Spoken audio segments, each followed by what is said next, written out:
Hi Buddy, es gibt News und ich muss ehrlich gestehen, ich bin ein bisschen nervös vor Vorfreude. Und zwar, endlich eröffnen die Türen von der Online-Akademie auf elcademy.ch. Ich freue mich unglaublich drauf und ich darf den Startschuss machen mit meinem Shift-Programm, und zwar der Sensitive Shift.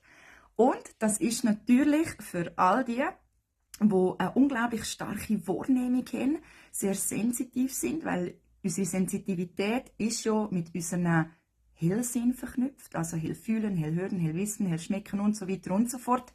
Und vor allem die natürlich Mühe haben oder Angst haben oder den Raum nicht können haben, ja, nehme ich mit in einen Prozess, in einen Shift-Prozess. Ich teile meine eigenen Erfahrungen. Ich bin auch einen riesen Shift-Prozess durchlaufen, durch all die Jahre. Und ja, jetzt teile ich mein Wissen mit dir, euch.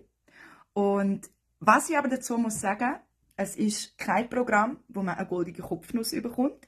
Es darf Zeit investiert werden, viel Selbstreflexion, viel Ehrlichkeit mit sich selber und Geduld und das Verständnis, dass halt alles ein Prozess ist. Genau. Ich habe eine richtig Freude, dass ich den Startschuss machen darf.